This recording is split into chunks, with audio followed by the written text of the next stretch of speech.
तो welcome to all my dear student. मैं Mukesh sir आप सभी का स्वागत करते स्टूडेंट आज की इस क्लास में। स्टूडेंट अगर आपसे भी एसएस से जीडी 2024 एग्जाम की तैयारी करें तो यकीन मानिएगा स्टूडेंट आज की क्लास आप सभी के लिए काफ़ी इम्पोर्टेंट होने वाला है, क्योंकि स्टूडेंट इस क्लास के अंदर हम लोग बात करने वाले हैं एसएस से जीडी 2024 एग्जाम के लिए जीके जीएस के मॉडल प्रैक्टिस सेट के बारे में, जो कि आपसे के एग्जाम में बार बार पूछे जाने वाले प्रश्नों का सिलेक्शन यहां पर लिया गया। सिलेक्टेड प्रश्न आप सभी के लिए लिया गया। तो जैसा कि स्टूडेंट आप लोग देख पा रहे हैं कि सारे प्रश्न आप सभी के लिए काफ़ी इम्पोर्टेंट एंड 2024 के न्यू सिलेबस पर आधारित सभी प्रश्नों को बनाया गया। तो आप सभी से एक छोटा सा रिक्वेस्ट है, क्लास के एंड तक आप सभी जरूर देखिएगा एंड लास्ट में आपसे कमेंट बॉक्स में लिखना है कि 25 क्वेश्चन में आप सभी ने कितने क्वेश्चन को रियल में अटेंड कर पा रहे, ताकि आप सभी को अपनी तैयारी का पता लग सके कि आप सभी ने कितना तैयारी कर रखा। तो लास्ट में कमेंट बॉक्स में जरूर लिखिएगा। तो चलिए आज की क्लास को स्टार्ट करते हैं। पहले प्रश्न की ओर बात करते हैं। आप सभी से पहला जो प्रश्न पूछा गया है कि यक्षगान किस राज्य का लोक नृत्य है। यक्षगान किस राज्य का लोक नृत्य है। राइट आंसर हो जाएगा आप सभी का ऑप्शन नंबर ए का यक्षगान की अगर बात करते हैं तो राइट आंसर हो जाएगा आप सभी का ऑप्शन नंबर ए, यानी कि कर्नाटक से संबंधित हो जाता है। असम की बात करें तो असम की आप सभी के बिहू हो जाता है, जो कि काफी इंपोर्टेंट ये है। एंड अगले प्रश्न की ओर बात करते हैं स्टूडेंट आप सभी से दूसरा नंबर प्रश्न पूछा जा रहा है कि निम्नलिखित देशों में से कौन आसियान सदस्य नहीं है। निम्नलिखित में से कौन सा देश आसियान का सदस्य नहीं है। तो राइट आंसर हो जाएगा आप सभी का क्वेश्चन नंबर 2 का ऑप्शन नंबर डी, यानी कि भारत हो जाएगा ऑप्शन नंबर डी।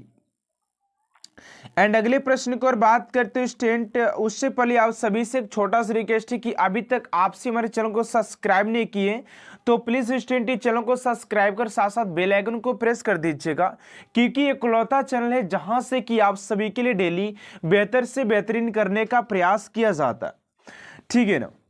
एंड अगले प्रश्न की ओर बात करते हैं। 3 नंबर प्रश्न आप सभी से पूछा जा रहा है कि पन्नालाल घोष का संबंध निम्नलिखित में से किस वाद्य यंत्र से है।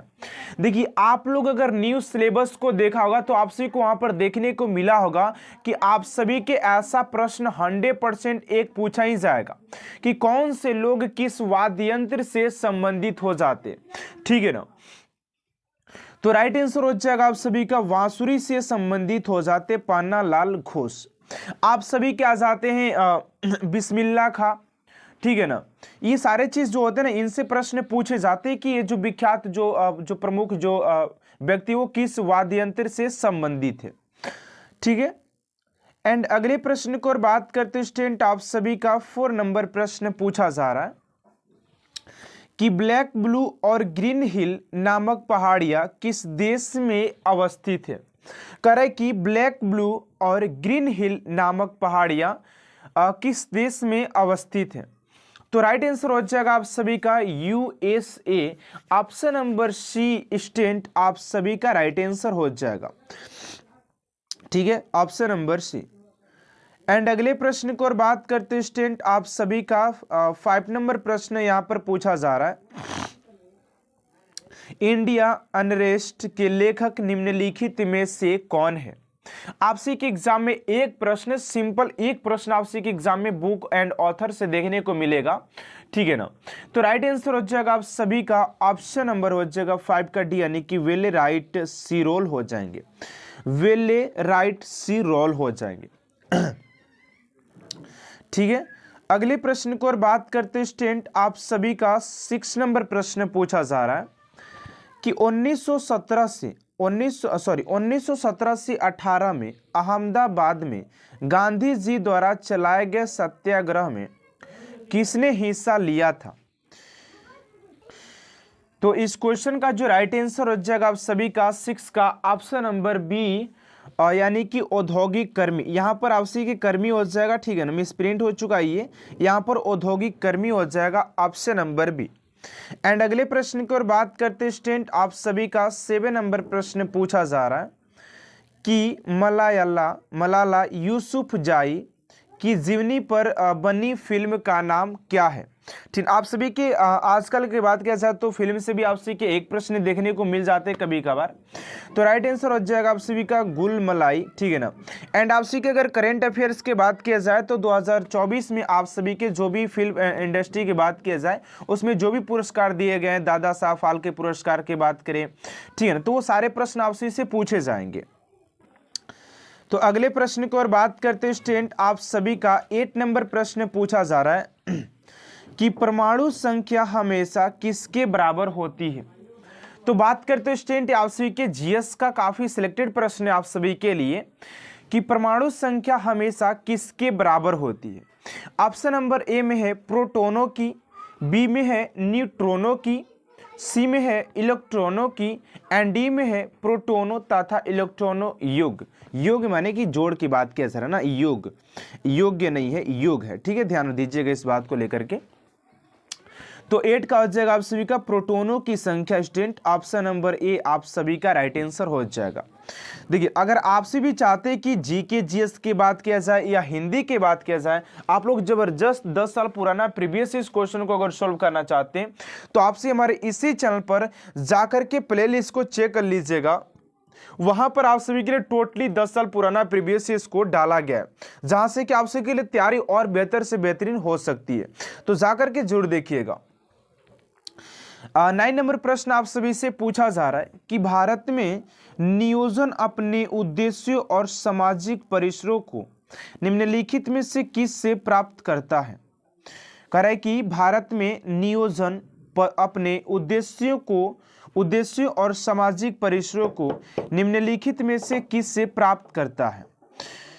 तो 9 का जो राइट आंसर हो जाएगा आप सभी का ऑप्शन नंबर बी, यानी कि राजनीति के निर्देशक सिद्धांतों से क्या करता है, प्राप्त करता है। तो ऑप्शन नंबर बी स्टूडेंट आप सभी का राइट आंसर हो जाएगा, ठीक है ना। अगले प्रश्न को और बात करते हैं स्टूडेंट, आप सभी का 10 नंबर प्रश्न पूछा जा रहा है कि किस भारतीय राज्य में हॉर्नबिल त्योहार मनाया जाता है। आप सभी के एग्जाम में स्टूडेंट ना त्योहार से भी एक प्रश्न पूछा जाएगा कि कौन से राज्य में कौन सा त्योहार मनाया जाता है, ठीक है ना। एक नंबर कंफर्म करने के लिए आप लोग इसको थोड़ा सा ध्यान दे लीजिएगा कि हॉर्नबिल त्योहार मनाया जाता है किस राज्य में मनाया जाता है। तो राइट आंसर हो जाएगा आप सभी का नागालैंड, ऑप्शन नंबर डी आप सभी का राइट आंसर हो जाएगा, नागालैंड में मनाया जाता है। एंड अगले प्रश्न की ओर बात करते हैं स्टूडेंट, आप सभी से 11 नंबर प्रश्न पूछा जा रहा है कि भारतीय संविधान का कौन सा स्तंभ उसका अंतिम व्याख्यात है। भारतीय संविधान का कौन सा स्तंभ उसका अंतिम व्याख्यात है। 11 का जो राइट आंसर हो जाएगा स्टूडेंट आप सभी का ऑप्शन नंबर सी, यानी कि न्यायपालिका। ऑप्शन नंबर सी स्टूडेंट आप सभी का राइट आंसर हो जाएगा। एंड अगले प्रश्न की ओर बात करते हैं, आप सभी का 12 नंबर प्रश्न पूछा जा रहा है कि कौन से संवैधानिक संशोधन अधिनियम ने पंचायत को संवैधानिक मान्यता दी है। देखिए आप लोगों से मैं बता दूं कि ये प्रश्न जो है आप लोग के 1 नंबर कंफर्म 2 नंबर कंफर्म जरूर करते हैं। संविधान के अगर प्रश्न की बात करते हो स्टूडेंट तो आपसे के एग्जाम में 100% संविधान के प्रश्न बनी जाते हैं आपसे के एग्जाम में। तो थोड़ा सा अनुच्छेद हुआ, संशोधन हुआ, तो उसको थोड़ा सा ध्यान दीजिएगा। अगर आप लोग भी संविधान के अनुच्छेद से बनने वाले सभी प्रश्नों को कवर करना चाहते हैं सिर्फ एक क्लास में, तो हमारे इसी चैनल पर जाकर के आप सभी के लिए वहां पर एक लाइन में वीडियो डाला गया है, तो जाकर के प्लेलिस्ट चेक लीजिएगा। वहां पर आपके लिए काफी इंपोर्टेंट वीडियो डाला गया है जिसमें कि एक क्लास में टोटली अनुच्छेद को पढ़ाया गया है, टोटली संविधान को पढ़ाया गया है, टोटली आप सभी के संशोधन को पढ़ाया गया है। तो आप सभी के लिए वो क्लास काफी इंपोर्टेंट रहने वाला है। तो एक 12 का जो राइट आंसर हो जाएगा बी, यानी कि 73वें संवैधानिक संशोधन अधिनियम। ऑप्शन नंबर बी स्टूडेंट आप सभी का राइट आंसर हो जाएगा। एंड अगले प्रश्न की ओर बात करते आप सभी से 13 नंबर प्रश्न पूछा जा रहा है कि निम्नलिखित में से कौन सा मानव की उत्सर्जन तंत्र से सम्मिलित नहीं किया जाता है। निम्नलिखित में से कौन सा मानव की उत्सर्जन तंत्र से सम्मिलित नहीं किया जाता है? तो 13 का राइट आंसर हो जाएगा आप सभी का ऑप्शन नंबर सी, यानी कि उदर हो जाएगा। उदर ऑप्शन नंबर सी आप सभी का राइट आंसर हो जाएगा। एंड अगले प्रश्न की ओर बात करते स्टूडेंट, आप सभी का 14 नंबर प्रश्न पूछा जा रहा है कि भारत सरकार द्वारा निम्न में से किस भाषा को शास्त्रीय घोषित किया गया है? भारत सरकार द्वारा निम्न में से किस भाषा को शास्त्रीय घोषित किया गया है?